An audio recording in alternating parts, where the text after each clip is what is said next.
Avec Edith et Prouvette, les sciences sont chouettes. Pour ne rien manquer, abonne-toi à notre chaîne dès maintenant en activant la cloche.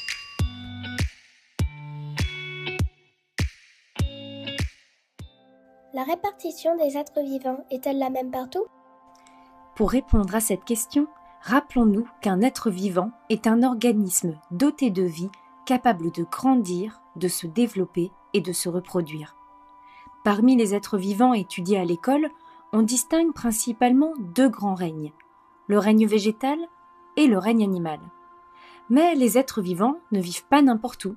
Ils s'installent dans des milieux qui leur offrent des conditions favorables.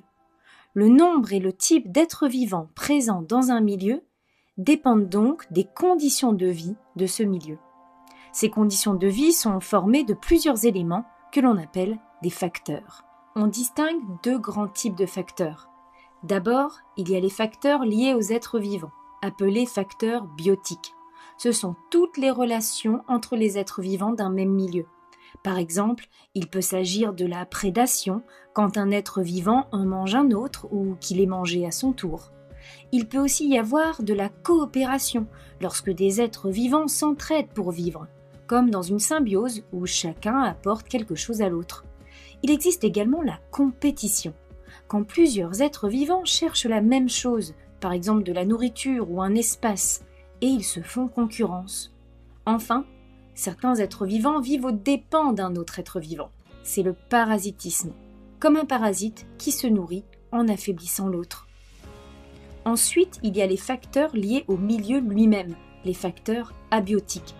Ce sont les éléments non vivants du milieu qui influencent la vie des êtres vivants, comme la lumière, l'ensoleillement, la température, l'humidité de l'air, l'altitude, le vent, ou encore la présence de roches et la nature du sol. Selon ces conditions, un milieu n'abrite pas les mêmes êtres vivants. Certains peuvent y vivre et d'autres non. Pour comprendre pourquoi, il ne suffit pas d'observer les animaux et les plantes. Il faut aussi mesurer les conditions du milieu. Comment fait-on pour mesurer les facteurs abiotiques?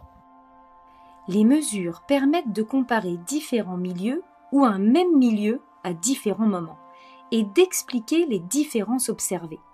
Pour mesurer ces éléments, différents outils et appareils existent. Le plus simple et le plus connu, c'est le thermomètre. Il mesure la température en degrés Celsius. Vient ensuite l'hygromètre. Cet appareil mesure le taux d'humidité dans l'air en pourcentage. Le luxmètre, quant à lui, mesure l'éclairement, c'est-à-dire l'intensité de la lumière en lux.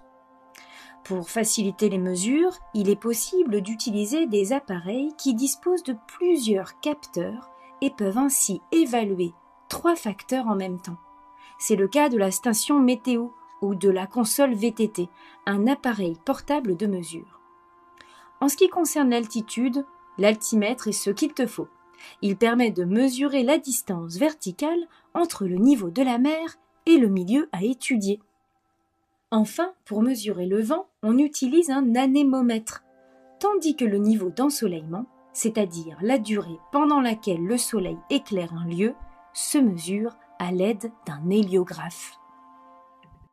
Et comment puis-je faire pour observer la répartition des êtres vivants près de chez moi? D'abord, tu vas observer, compter et identifier les êtres vivants présents dans différents endroits, aussi bien les végétaux que les animaux. Pour mieux observer les animaux, notamment les plus petits, tu peux utiliser des pièges à insectes, puis les relâcher après observation. Ensuite, tu vas mesurer quelques facteurs abiotiques, comme la température, l'humidité et la luminosité. Tu pourras constater qu'un endroit est plus chaud et plus lumineux qu'un autre, ou qu'un sol est plus sec ou plus humide. À partir de ces observations, tu pourras interpréter les résultats. Si tu observes beaucoup d'insectes à un endroit, tu peux te demander s'il y a plus de nourriture, plus de plantes ou des conditions de vie plus favorables. Au contraire, s'il y a peu d'êtres vivants, cela peut s'expliquer par un sol trop sec, un manque de lumière ou une température peu adaptée. Tu peux aussi refaire les mêmes observations à différents moments de la journée, par exemple le matin et l'après-midi. Tu verras alors que certains êtres vivants sont surtout actifs le jour tandis que d'autres apparaissent davantage le soir. Enfin, si c'est possible, tu peux réaliser ces mesures à différentes saisons. Tu observeras que certains animaux migrent, d'autres hibernent et que le nombre d'êtres vivants change selon les conditions du milieu. Tu sais maintenant que chaque milieu de vie dispose de conditions biotiques et abiotiques qui ont une influence sur la répartition des êtres vivants. Selon les conditions du milieu, certains êtres vivants peuvent s'y installer, tandis que d'autres non. Pour observer et comparer ces différences entre les milieux, il existe plusieurs appareils de mesure. Retrouvez-nous pour en savoir plus sur les sciences en téléchargeant la séance complète qui accompagne cette vidéo.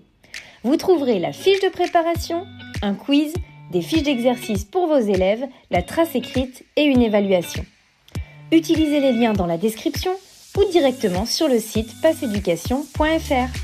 À bientôt pour de nouvelles découvertes scientifiques.